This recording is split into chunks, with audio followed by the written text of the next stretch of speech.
Maka di saat itulah Nabi SAW menyebutkan, afala ahabbu an akuna abdan syakura. Wahai Aisyah, tidakkah engkau suka sekiranya aku menjadi hamba yang bersyukur?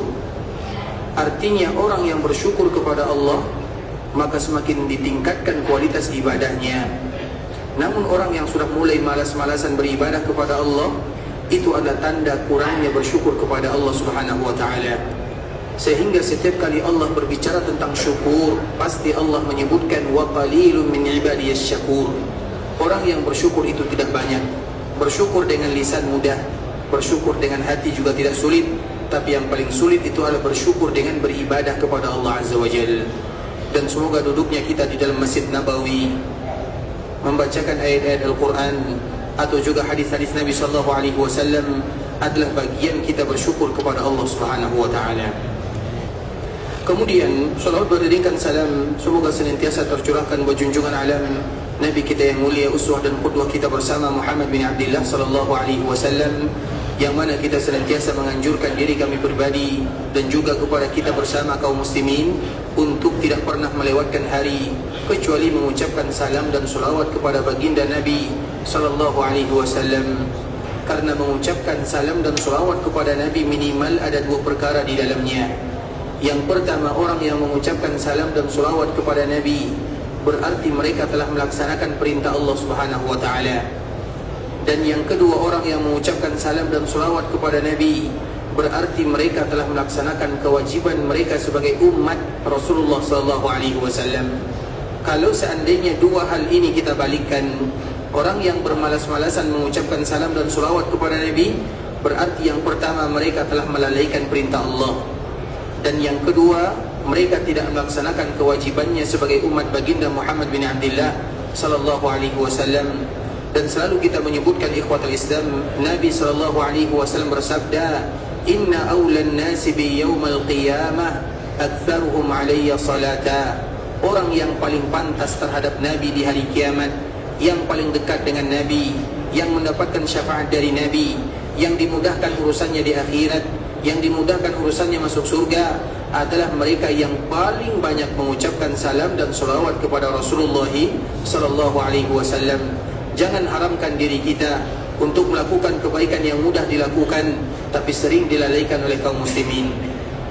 Kita mengetahui bagaimana keutamaan mengucapkan salam dan salawat kepada Nabi, tinggal bagaimana kita memberikan motivasi kepada diri ini. Makanya sebahagian kaum muslimin ikhwatul Islam, mereka tulis di tempat-tempat yang mereka biasa memakainya, menggunakannya. Di pintu rumah ditulis kalimat sallallahu alaihi wasallam. Bahkan di kereta, di mobil mereka menuliskan sallallahu alaihi wasallam. Bukan berarti tidak tahu keutamaannya, tapi sekedar mengingatkan diri untuk selalu dan senantiasa mengucapkan salam dan salawat kepada Nabi. Semua kita tahu bagaimana keutamaan salam dan salawat, tapi siapa di antara kita yang bisa mengingatkan kita untuk senantiasa mengucapkan salam dan salawat? Maka lakukanlah sesuatu yang bisa membuat kita selalu mengucapkan salam dan salawat kepada baginda Rasulullah sallallahu alaihi wasallam.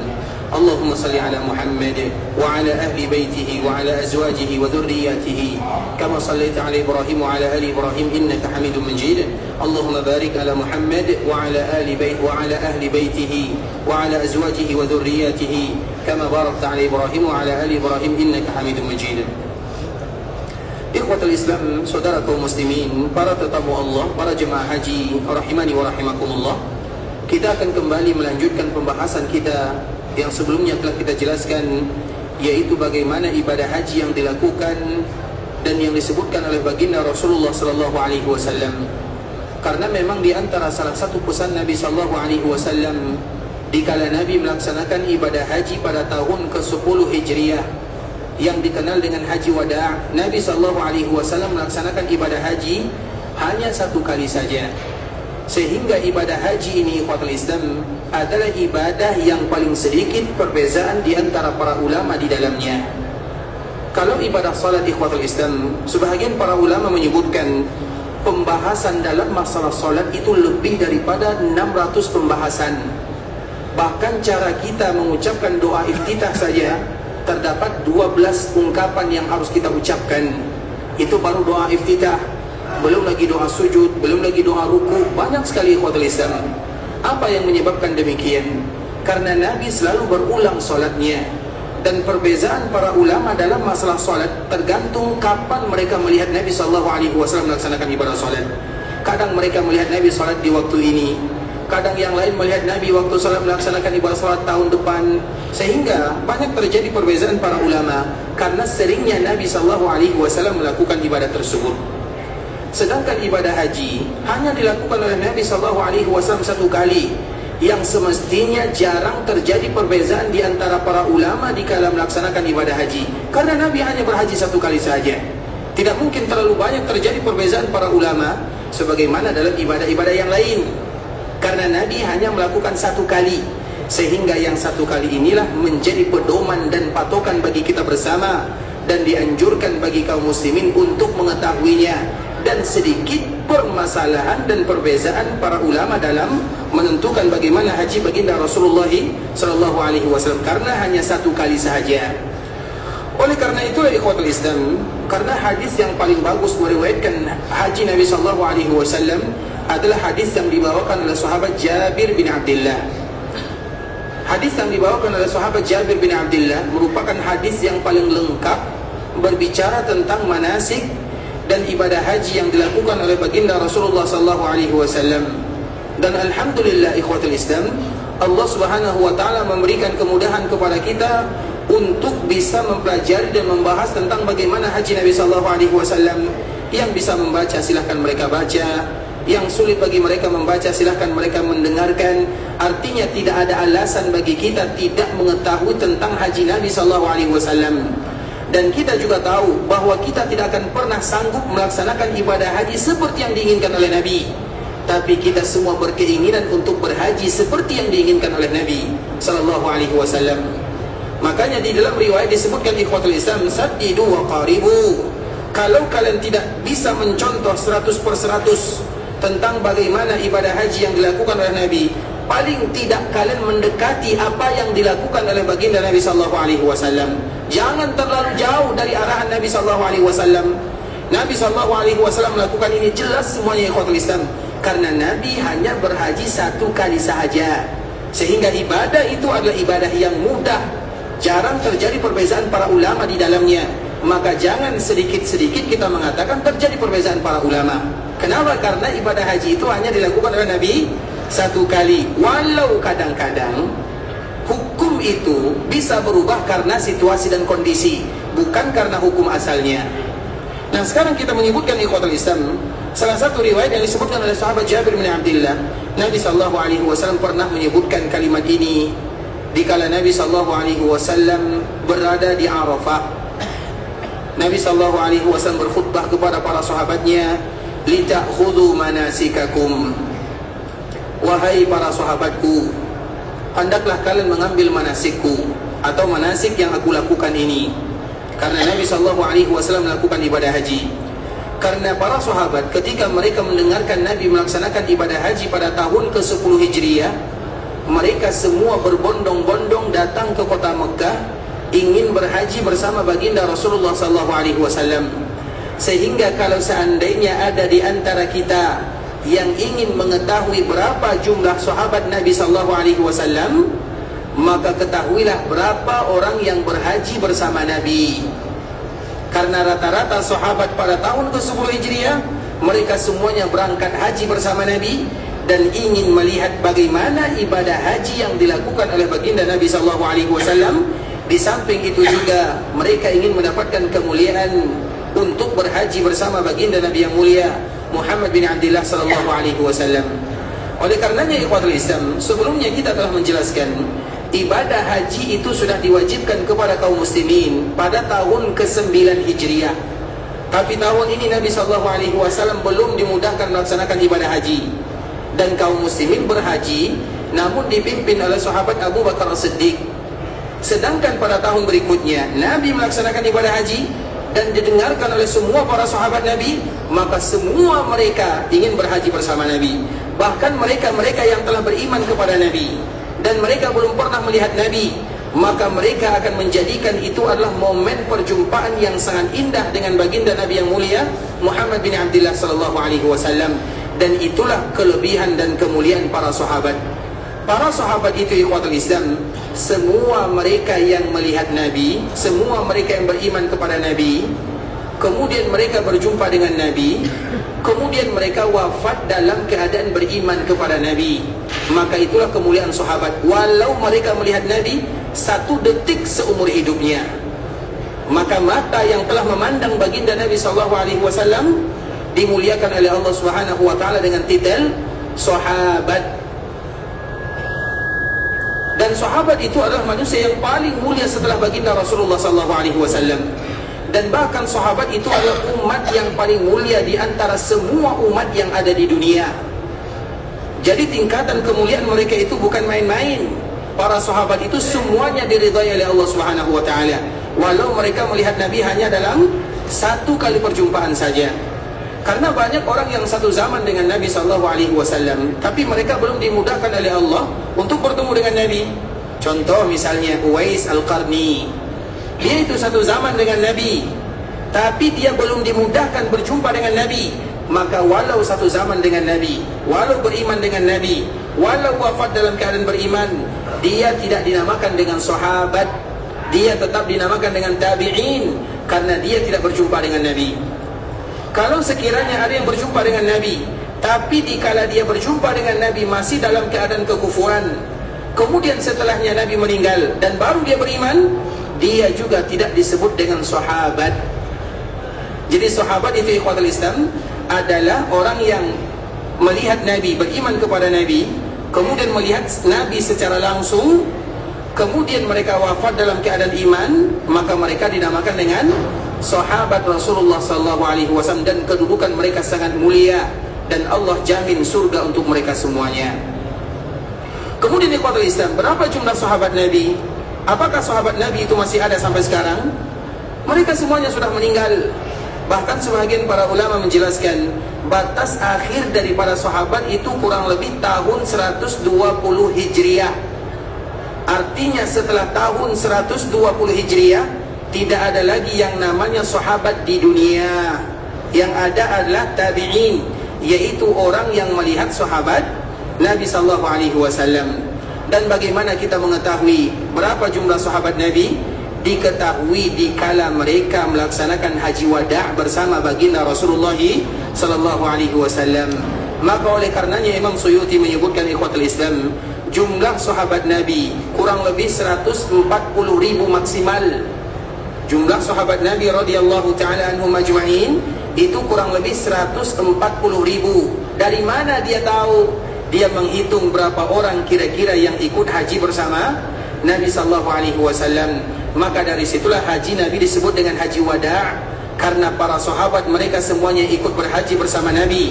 Atau orang-orang yang beriman kepada Nabi dan mereka belum melihat Nabi, maka mereka akan berhaji bersama Nabi, sehingga derajat mereka menjadi mulia karena bisa melihat baginda Rasulullah SAW. Itulah kelebihan sahabat. Dan sahabat itu sekarang masih ada atau tidak? Semuanya sudah meninggal. Dan siapa yang dinamakan dengan sahabat? Mereka yang beriman kepada Allah dan melihat Nabi secara langsung, kemudian mereka yang wafat dalam keadaan iman, itulah yang disebut dengan sahabat. Makanya ikhwatul Islam, apabila ada orang yang mengatakan saya bisa melihat Nabi dalam keadaan terjaga, maka dia adalah sahabat. Bisa dipahami? Paham atau tidak? Kalau ada yang mengatakan saya bisa melihat Nabi, Nabi hadir, Nabi datang dan saya melihatnya secara jelas, apa beza mereka dengan sahabat Nabi? Bisa dipahami? Apakah bisa melihat Nabi secara terjaga?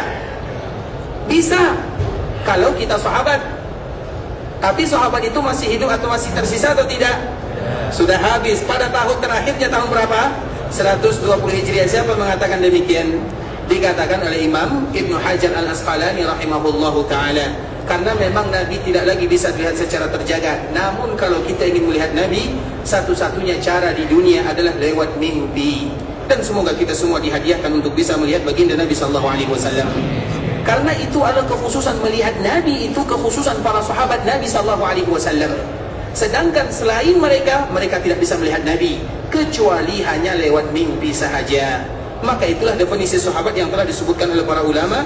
Dan yang paling tegas menyatakan seperti ini, ikhwatul Islam, adalah imam yang tadi telah kita sebutkan, yaitu salah seorang imam yang dimuliakan oleh Allah Subhanahu wa taala, dan dialah yang mensyarah Sahih Bukhari, atau yang kita kenal kitabnya yang bernama Fathul Bari, yang bernama salah seorang ulama yang bernama Imam Ahmad bin Ali, atau yang lebih kita kenal dengan Imam Ibnu Hajar Al-Asqalani rahimahullahu taala.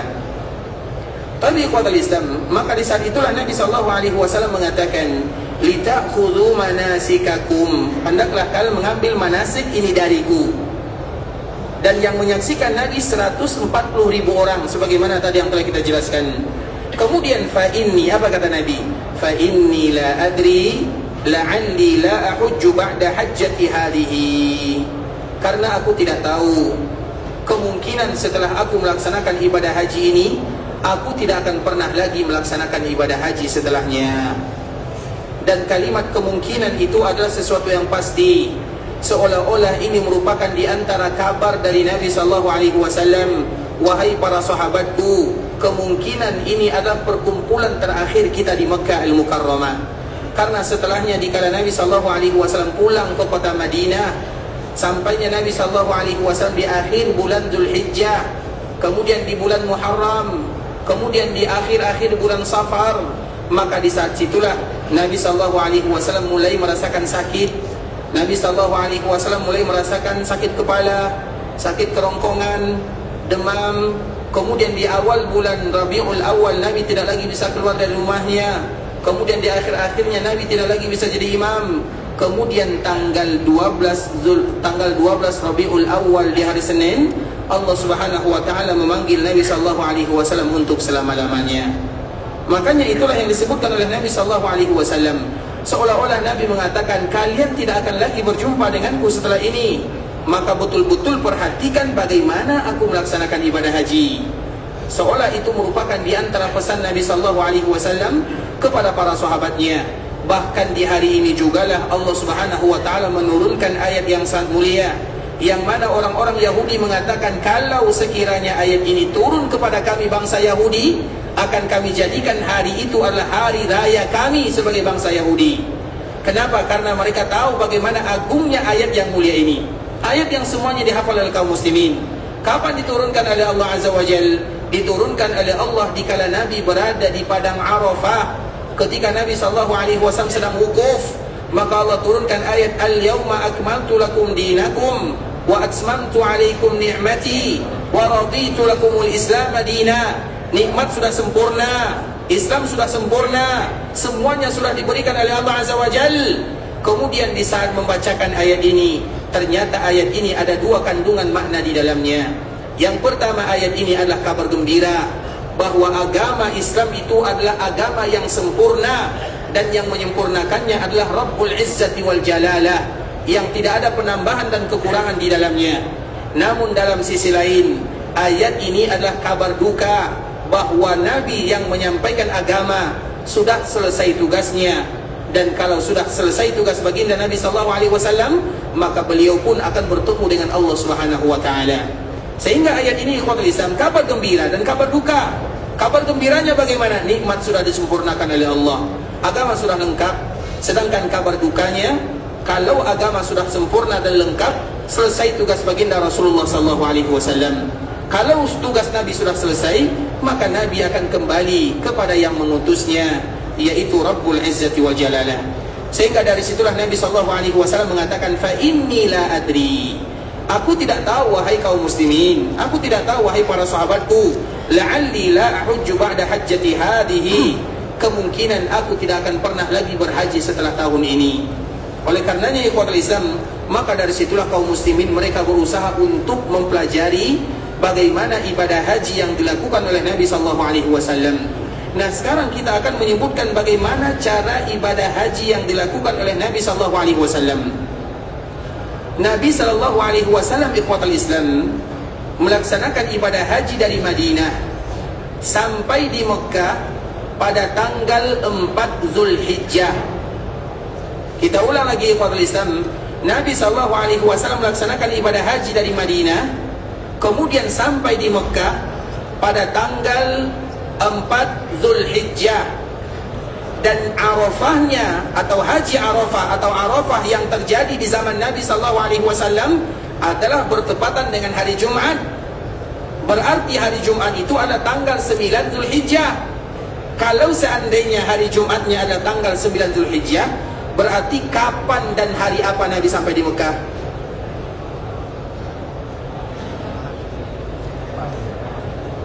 Hari Kamis atau hari Rabu? Apa jawabannya? Kita ulang lagi pertanyaannya, perhatikan baik-baik. Nabi SAW sampai di Mekah pada tanggal 4 Zulhijjah. Dan kita tahu, bisa jadi tahun ini ikhwatul Islam kemungkinan, dan semoga Allah mudahkan, Haji Arafah kita atau hari Arafah kita juga bertepatan dengan hari Jumat. Itu jarang-jarang terjadi kepada kaum muslimin. Kalau sekiranya Allah berikan kemudahan kepada kita melaksanakan ibadah haji, kemudian tanggal 9 Zulhijjah bertepatan dengan hari Jumat, maka bersyukurlah kepada Allah Subhanahu wa taala dan perbanyaklah amal ibadah, karena bertemu antara hari mulia dengan hari yang mulia. Kalau bertemu antara mulia dengan yang mulia, maka siapapun yang ada di dalamnya akan menjadi manusia yang termulia. Oleh karenanya ikhwal Islam, karena memang ada kemungkinan, tapi kita belum memastikan, ada kemungkinan tahun haji tahun ini Arafah, karena inti daripada haji itu adalah Arafah. Arafah kita itu bertepatan dengan hari Jumat. Dan sebahagian kaum muslimin, mereka menamakan dengan Hajjul Akbar. Kenapa mereka mengatakan dengan Hajjul Akbar? Karena bertemu antara dua hari raya. Kita ikhwatul Islam, orang yang melaksanakan ibadah haji pada tanggal 10 Zulhijjah, mereka tidak salat hari raya. Mereka juga tidak mendengarkan khutbah. Khutbah mereka, hari raya mereka adalah hari Arafah. Jadi hari Arafah itu adalah hari raya bagi orang-orang yang melaksanakan ibadah haji. Kemudian kalau sekiranya hari raya tersebut berpapasan dengan hari Jumat, yang itu juga merupakan hari raya, maka bertemu antara dua hari raya, maka itu merupakan sebuah kemuliaan. Hanya saja penamaan dengan Haji Akbar ikhwatul Islam masih dipertanyakan. Karena Haji Akbar itu kapan disebut dengan Haji Akbar? Haji Akbar itu disebut dengan Haji Akbar ketika kita semuanya berada pada tanggal 10 Zulhijjah. Karena tanggal ini adalah hari di mana amalan kita paling banyak, yaitu ada 4 amalan yang harus kita lakukan. Sedangkan di hari-hari yang lain, amalan kita satu hari cuma satu. Tanggal 8 Zulhijjah kita pergi ke Mina, itu cuma melaksanakan ibadah salat 5 waktu, zuhur, asar, maghrib, isya, subuh. Kemudian setelah subuh kita bertolak menuju Arafah. Dikala kita berada di Arafah, kita salat zuhur dengan salat asar, jamak qasar takdim, kemudian khutbah, kemudian berdoa, kemudian selesai sampai matahari terbenam. Kemudian setelahnya Muzdalifah, kemudian setelahnya Mina. Satu hari itu hanya satu amalan, satu pekerjaan, tidak ada yang berlebih, kecuali pada tanggal 10 Zulhijjah. Pada tanggal ini adalah tanggal di mana banyak amalan yang dilakukan oleh kaum muslimin. Dan para ulama menyimpulkan dalam sebuah kalimat namanya ranhatta. Huruf ra, istilah daripada kalimat ramyu, artinya melontar. Kemudian huruf nun, arti istilahnya adalah nahar, menyembelih dam. Kemudian ha, artinya adalah bercukur. Kemudian ta, artinya adalah tawaf. Sehingga siapapun yang berhaji dan mereka berada pada tanggal 10 Zulhijjah, maka mereka dinamakan dengan Hajjul Akbar. Kenapa disebut dengan Hajjul Akbar? Karena hari ini adalah hari di mana mereka akan lelah dan letih melaksanakan ibadah yang banyak diwajibkan oleh Allah Subhanahu wa taala kepada diri mereka. Artinya terlepas daripada itu semua ikhwatul Islam, itu hanya sekedar istilah dan penamaan. Mau Haji Akbar bertepatan dengan hari Jumat, mau tidak bertepatan dengan hari Jumat, itu bukan urusan kita. Karena yang mengaturnya adalah Allah Subhanahu wa taala, bukan pilihan. Kita tidak bisa memilih. Kita berangkat melaksanakan ibadah haji saja, itu sudah merupakan nikmat dari Allah Subhanahu wa taala. Bertepatan dengan hari Jumat, tidak bertepatan dengan hari Jumat, itu kita serahkan kepada Allah. Dan kita tetap akan komitmen bahwa hari Jumat atau tidak hari Jumat, kita akan memaksimalkan ibadah di hari Arafah sampai matahari terbenam. Karena itu adalah kewajiban yang telah ditetapkan oleh baginda Rasulullah sallallahu alaihi wasallam. Wukuf di padang Arafah hukumnya adalah rukun. wukuf di padang Arafah sampai terbenam matahari hukumnya adalah wajib. Paham sampai di sini? Wukuf di padang Arafah hukumnya adalah rukun. Wukuf di padang Arafah sampai terbenam matahari hukumnya adalah wajib. Dua perbezaan yang harus kita ingat baik-baik. Wukuf di padang Arafah, keberadaan kita di padang Arafah itu adalah rukun, karena Nabi mengatakan al-hajju Arafah, haji itu adalah Arafah. Dan keberadaan kita di hari Arafah sampai matahari terbenam itu adalah kewajiban, sebagaimana nanti akan kita jelaskan bagaimana hajinya Rasulullah SAW. Nanti kalau ada yang tidak jelas, maka boleh ditanyakan ya, sehingga nanti kita beribadah kepada Allah Subhanahu wa taala ala bayyinah. Kita betul-betul ingin ibadahnya, kita tidak mungkin kata sempurna itu jauh, tapi kita ingin mendekati kata sempurna dalam rangka beribadah kepada Allah Subhanahu wa taala, karena sebelumnya telah kita jelaskan bahwa orang yang melaksanakan ibadah haji seolah-olah mereka sedang berjihad di jalan Allah Subhanahu wa taala. Dan orang yang berjihad itu bukan bersenang-senang. Orang yang berjihad itu bukan bermain-main.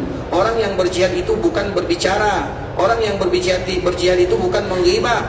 Tapi mereka yang memfokuskan diri beribadah kepada Allah Subhanahu wa taala, hatinya dipenuhi dengan harapan ampunan, hatinya dipenuhi dengan rasa takut akan ancaman. Itu adalah di antara tanda orang yang nilai ibadah hajinya sama dengan orang yang berjihad di jalan Allah Subhanahu wa taala.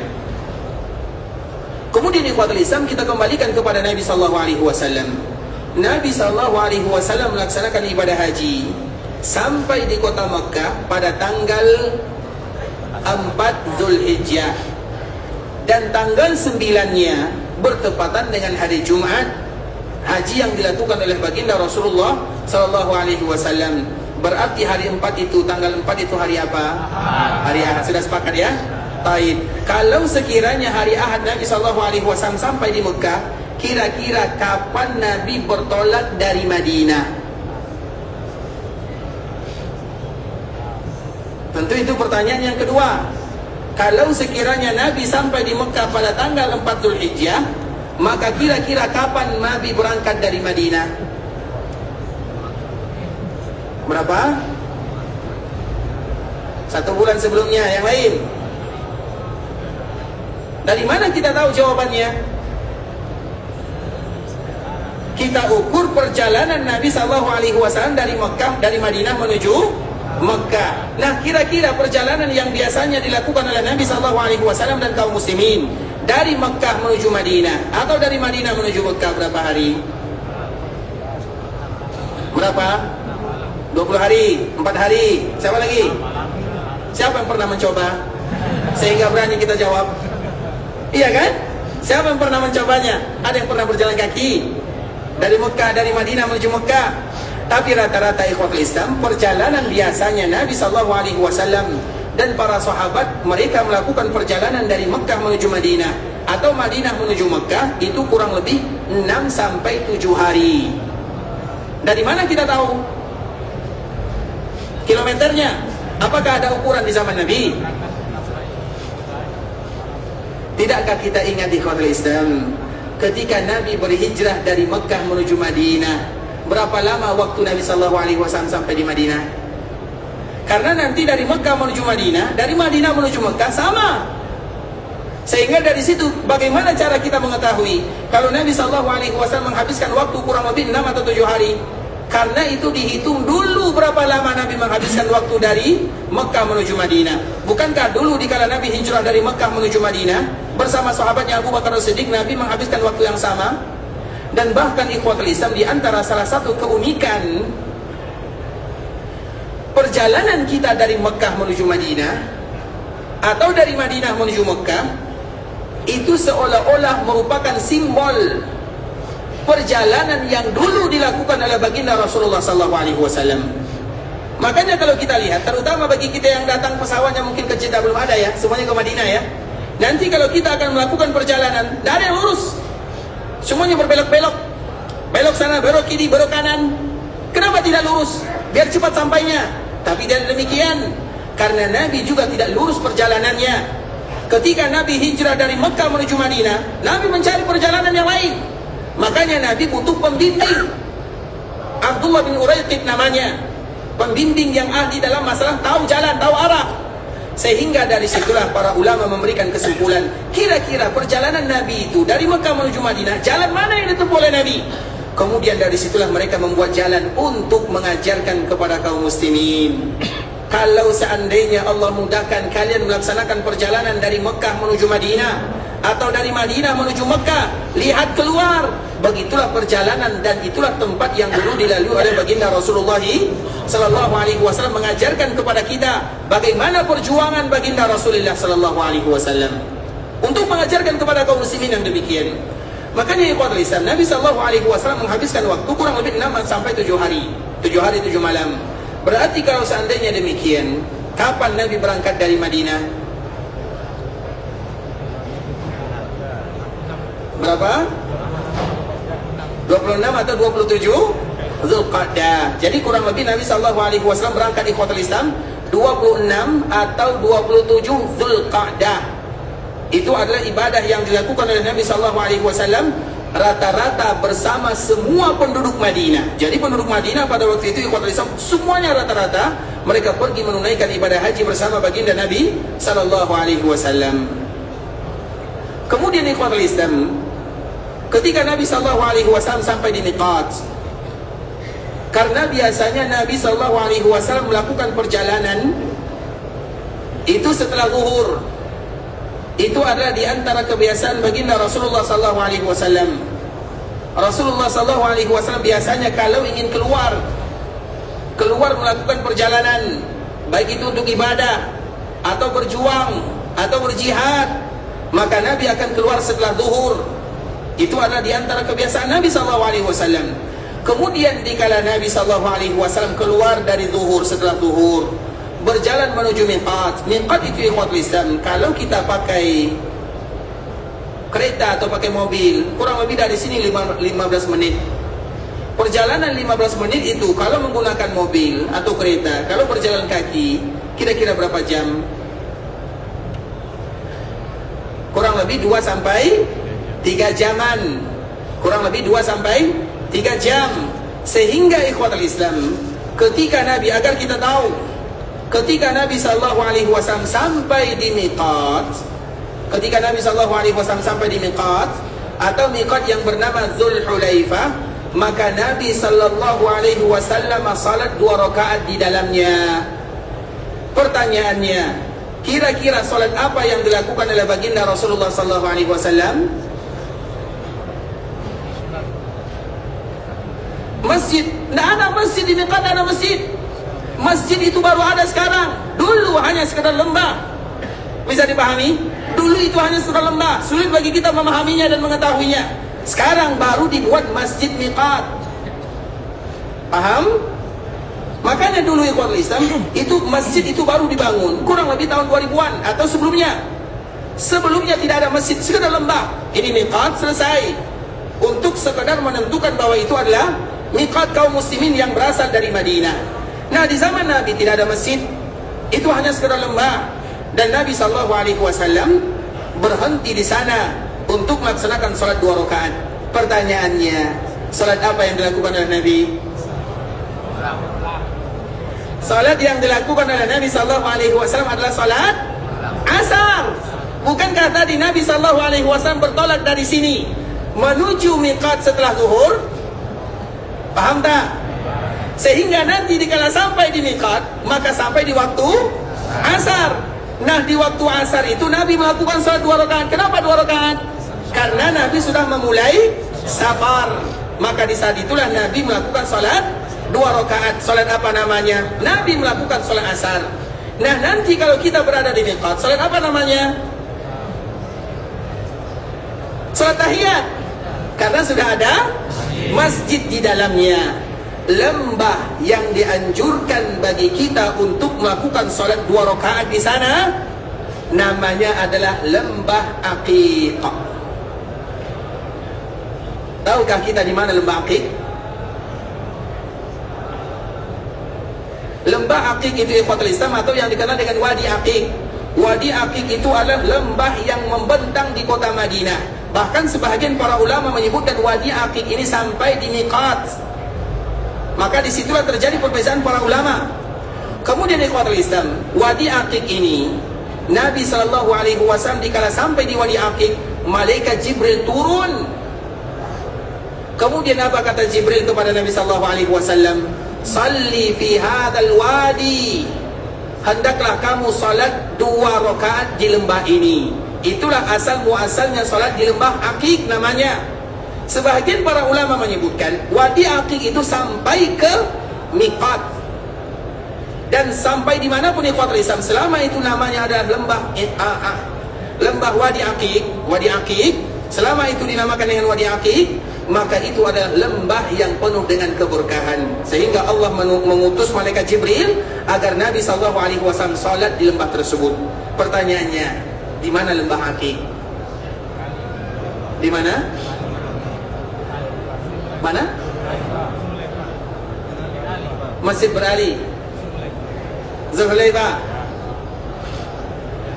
Lembah Wadi Aqiq itu ikhwatul Islam, itu tidak jauh dari Masjid Bani Salimah. Tahu kita Masjid Bani Salimah? Atau yang terkenal dengan Masjid Qiblatain. Masjid Bani Salimah itu, Masjid Qiblatain itu namanya adalah Masjid Bani Salimah, dinamakan dengan Masjid Bani Salimah, itu nama aslinya.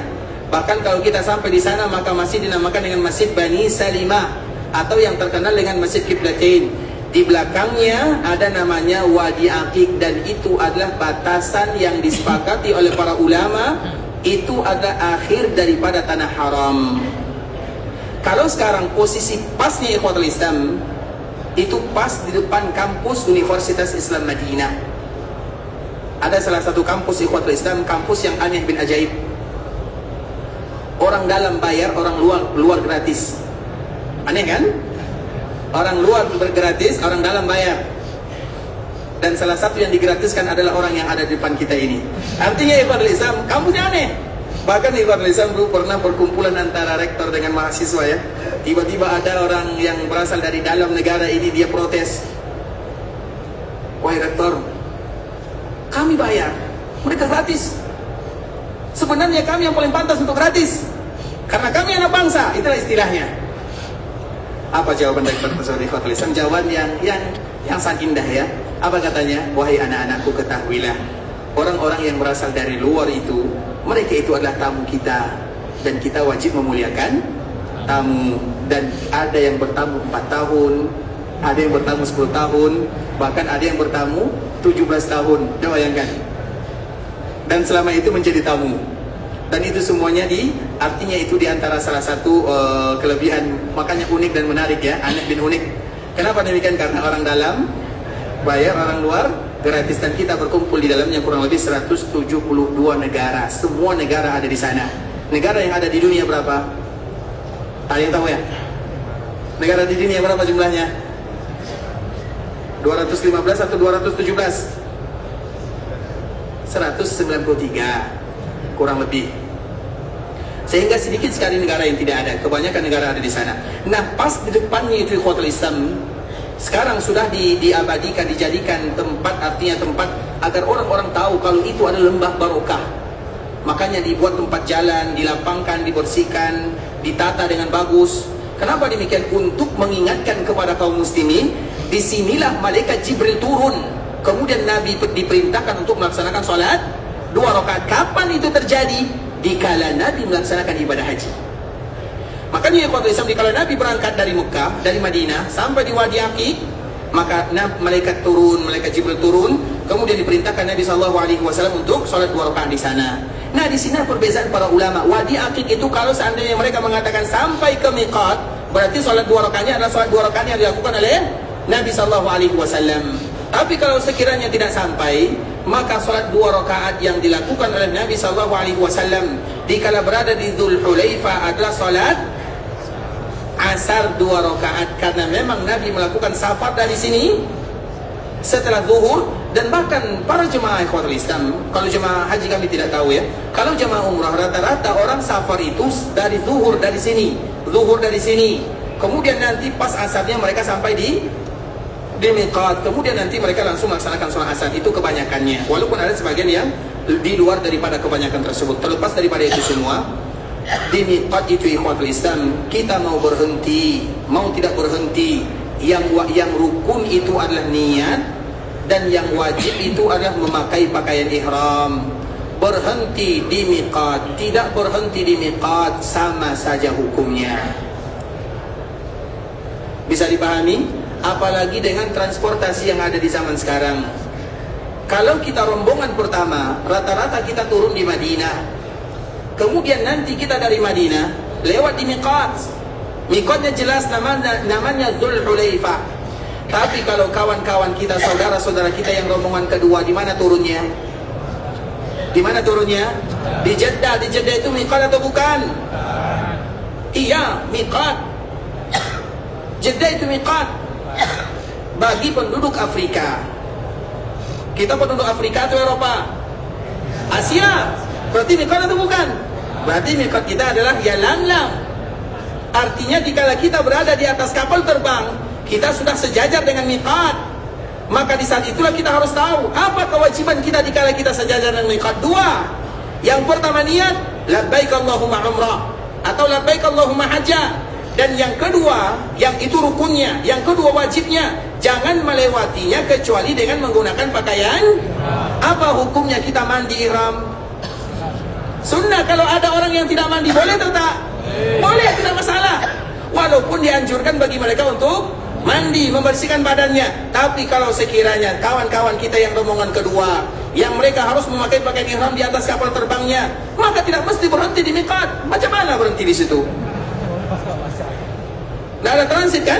Artinya ikhwatul Islam, agar kita tahu yang wajib, yang rukun satu, wajib satu. Itu yang harus kita fokuskan. Yang rukunnya niat, labbaik Allahumma umrah. Atau bagi mereka yang datang pas hari hanya tanggal 7 atau tanggal 6, labbaik Allahumma umratan wa hajjah. Kemudian yang kedua, pakai pakaian ihram bagi laki-laki. Sisanya kalau kita lakukan alhamdulillah. Kalau tidak dimudahkan, maka juga tidak ada masalah.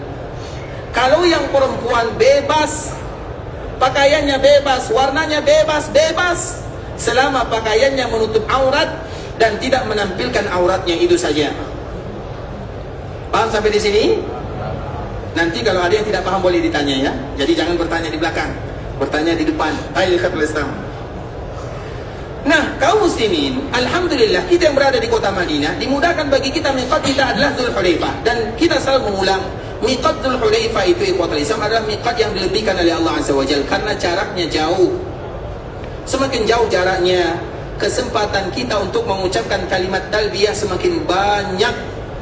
Karena kesempatan mengucapkan kalimat talbiyah bagi kita yang akan melaksanakan ibadah umrah di awalnya. Kemarin kita telah membahas haji tamattu'. Haji tamattu' itu adalah haji orang yang melaksanakan ibadah umrah. Kemudian pada akhirnya mereka memendekkan rambutnya. Kemudian boleh bagi mereka memakai pakaian biasa. Maka kesempatan bagi mereka mengucapkan kalimat talbiyah hanya dari miqat sampai melihat Ka'bah sahaja. Setelah mereka melihat Ka'bah, memulai tawaf, apakah boleh dikala tawaf mengucapkan kalimat talbiyah? Boleh atau tak boleh? Tak boleh. Kenapa? Waktunya sudah habis. Kapan akhirnya? Yaitu dikala kita melihat Ka'bah memulai tawaf. Habis waktu kita mengucapkan kalimat talbiyah. Artinya, kalau sekiranya miqat kita panjang, maka kesempatan kita mengucapkan kalimat ini banyak. Sehingga tidak ada satupun yang mendengarkan kita mengucapkan kalimat ini kecuali akan menjadi saksi di hadapan Allah. Ya Allah, fulan bin fulan, mereka menjawab seruanmu. Ya Allah, fulan bin fulan, mereka menjawab panggilanmu. Semuanya yang hidup, benda mati, semuanya akan menjadi saksi di hadapan Allah. Dan kita ingin agar banyak benda-benda di dunia yang menjadi saksi bagi kita di akhirat kelak di sana, agar dimudahkan kita semua masuk ke dalam surga Allah Subhanahu wa taala. Nah, ikhwatul Islam, kita kembalikan kepada Nabi sallallahu alaihi wasallam. Nabi sallallahu alaihi wasallam berhenti sejenak di miqat. Kemudian salat 2 rakaat di sana. Kemudian setelahnya Nabi sallallahu alaihi wasallam mengucapkan labbaik Allahumma umratan wa hajjah. Itu adalah ucapan Nabi. Tapi nanti bagi kita yang esok pergi ke Mekah, ucapannya cukup labbaik Allahumma umratan saja. Karena haji kita dengan haji Nabi tak sama. Haji kita tamattu', haji Nabi qiran. Maka dari situlah kita tahu kalau haji Nabi qiran, kira-kira Nabi dan para sahabat memakai pakaian ihram berapa lama?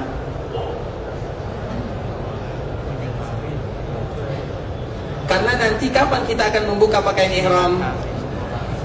Yaitu setelah kita tahallul awal, kurang lebih pada tanggal 10 Zulhijjah. Makanya kita hitung tadi Nabi berangkat dari Madinah tanggal berapa? 26, sampai membuka pakaian ihram tanggal berapa? Tanggal 10 Zulhijjah. Kurang lebih Nabi dan para sahabat memakai pakaian ihram berapa lama? 14 hari. Kalau kita kuat tak kuat? 14 hari. Kuat? 2 hari saja damnya sudah 5. Apalagi kalau sekiranya 14 hari.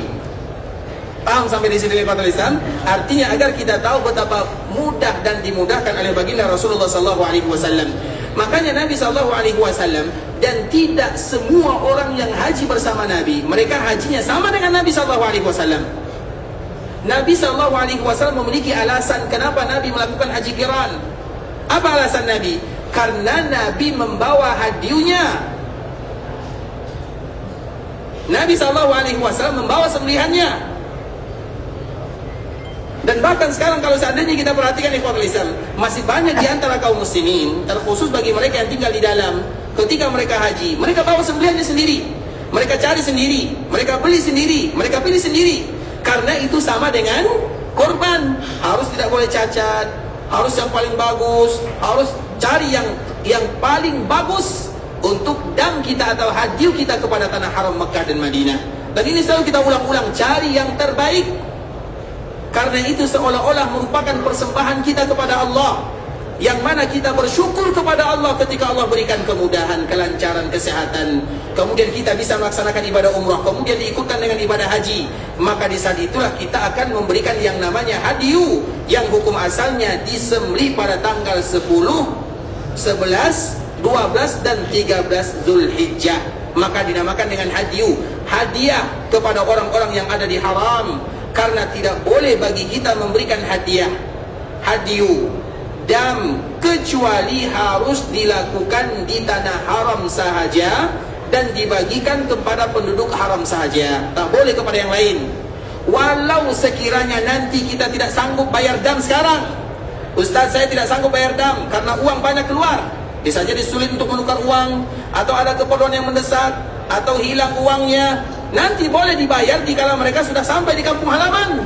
Tapi pembayarannya tetap di Mekah atau di tanah haram, dan disembelih di tanah haram dan dibagikan kepada penduduk haram yang ada di Mekah. Tanah haram itu yang mana? Mekah, Mina, dan Muzdalifah. 3 ini semuanya disebut dengan tanah haram. Sedangkan Arafah bukan bagian daripada tanah haram. Arafah itu adalah tanah halal. Makanya tidak boleh bagi kita menyembelih di Arafah. Kenapa demikian? Karena itu bukan lagi bagian daripada tanah haram. Paham sampai di sini? Tapi ikhwatul Islam, Nabi SAW memakai pakaian ihram mulai dari tanggal 26 atau tanggal 27. Kemudian sampai Nabi pada tanggal 4 Zulhijjah. Ketika Nabi sampai, apa yang dilakukan oleh Nabi? Nabi tawaf. Kemudian setelah Nabi tawaf, Nabi sa'i. Setelah Nabi sa'i, Nabi selesai, tidak mengambil rambutnya sedikit pun. Dan Nabi tetap dalam keadaan pakaian ihram. Tanggal 5, tanggal 6, tanggal 7, tanggal 8 baru Nabi bertolak menuju Mina.